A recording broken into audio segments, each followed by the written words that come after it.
गीता में एक श्लोक है, यदा यदा हि धर्मस्य ग्लानिर्भवति भारत अभ्युत्थानम धर्मस्य तदात्मानं सृजाम्यहम्। इस श्लोक का मतलब है भगवान श्री कृष्ण अर्जुन कोई नहीं कह रहे, अर्जुन के जरिए पूरी सृष्टि को कहने की कोशिश कर रहे हैं कि जब जब पृथ्वी के ऊपर धर्म को कुचला जाएगा और जब जब अधर्म बहुत ज्यादा हो जाएगा तब तब मैं उत्पन्न होऊंगा। ये कुछ उसी तरह की परिस्थिति है। चारों तरफ अधर्म का बोलबाला है, चारों तरफ इतना अधर्म हो गया है, इतना अधर्म हो गया है, चारों तरफ इतना अधर्म का बोलबाला है कि लोगों को लगने लगा है, आपस में चर्चा करने लगे हैं कि यार अब ईमानदारी से कोई फायदा नहीं है। खुलेआम एमएलए को खरीदा जा रहा है। हमारे एमएलए को 25-25 करोड़ रुपए ऑफर किए गए। एमएलए को खरीद के खुलेआम सरकारें गिराई जा रही हैं। आज हमारे किसान दिल्ली आना चाह रहे हैं, बताओ क्या कसूर है जी? दिल्ली तो कोई भी आ सकता है, दिल्ली तो देश की राजधानी है। किसानों को नहीं आने देते, ना उनकी फसलों का दाम। वो क्या मांग रहे हैं? वो कह रहे हैं कि हम जो फसल पैदा करते हैं हमें अपनी फसलों का पूरा दाम मिलना चाहिए। बिल्कुल मिलना चाहिए।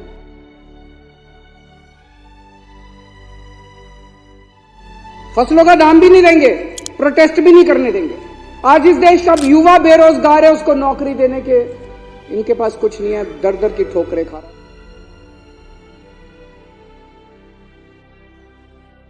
व्यापारी बुरे हाल है, महिलाएं, उनका घर का खर्चा नहीं चल रहा, महंगाई इन लोगों ने इतनी ज्यादा कर दी।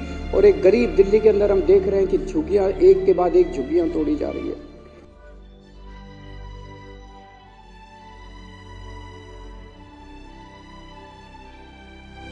चारों तरफ इतना ज्यादा अधर्म हो गया कि अब भगवान ने तय किया कि मुझे अवतार लेना पड़ेगा। समय आ गया जब मुझे उत्पन्न होना पड़ेगा।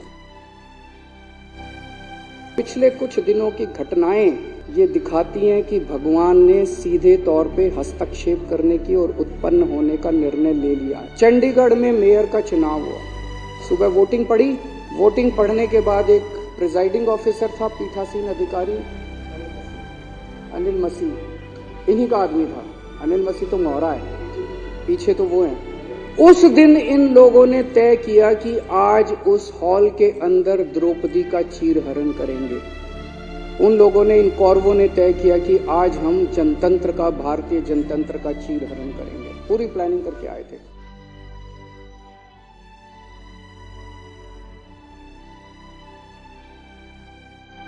अब वहां पे श्री कृष्ण जी पहुंच गए द्रौपदी का चीरहरण रोकने के लिए। उस कमरे में दिखाई नहीं दिए किसी को दृश्य थे, लेकिन थे वहां पे। आप लोगों ने अगर वीडियो में देखा हो, वीडियो में वहां जितने बीजेपी वाले मौजूद थे सारे कह रहे हैं कैमरे ऑफ करो, कैमरे। देखे आपने वीडियो? सारे चिल्ला रहे हैं कैमरे ऑफ करो, कैमरे ऑफ करो। कैमरे ऑफ क्यों नहीं हुए? श्री कृष्ण जी वहां मौजूद थे, उन्होंने कैमरे ऑफ किए। इन्होंने पूरी कोशिश करी कैमरे ऑफ करने की। उस दिन कैमरे ऑफ नहीं हुए। ये कोई संयोग नहीं है, ये ऊपर वाले का इशारा है, ऊपर वाले का। लेकिन जो कुछ सुप्रीम कोर्ट के अंदर घटा उससे कुछ ज्यादा ही बड़ा था। ऐसे लगा जैसे उस सुप्रीम कोर्ट के अंदर भी कहीं ना कहीं श्री कृष्ण मौजूद थे। ऐसे लगा जैसे वहां सुप्रीम कोर्ट के अंदर भी भगवान मौजूद थे। आज पूरे देश के सामने भगवान ने बेनकाब करके एक साफ साफ मैसेज दे दिया। भगवान ने, बीजेपी चुनाव जीतती नहीं है, बीजेपी चुनाव चोरी करती है। जिन लोगों को लगता था बीजेपी हार नहीं सकती, भगवान ने दिखा दिया कि अगर चंडीगढ़ के मेयर का चुनाव हार सकती है तो बीजेपी देश का चुनाव भी हार सकती है। भगवान ने पूरे देश को एक कॉन्फिडेंस देने की कोशिश करी है कि हिम्मत मत हारो, खड़े हो। तुम लोग एक बहुत बड़े देश के निवासी हो। भारत के लोग एक बहुत बड़ी संस्कृति, हमारा कल्चर 3000-4000 साल पुराना है। डर के मत बैठो, खड़े हो। आप अपना कर्म करो, तुम लोग अपना कर्म करो। वोट डालने जाओ, आवाज उठाओ, प्रदर्शन करो, इनके खिलाफ खड़े हो। भगवान तुम्हारे साथ है। जैसे भगवान ने इनको बेनकाब किया चंडीगढ़ के चुनाव में, भगवान आने वाले समय में भी इनको बेनकाब करेगा और सत्य का साथ देगा।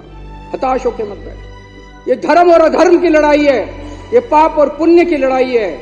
अब आप लोगों को तय करना है कि आप धर्म के साथ हो कि आप अधर्म के साथ हो, आप पाप के साथ हो कि आप पुण्य के साथ हो। भारत माता की जय श्री राम, जय श्री राम।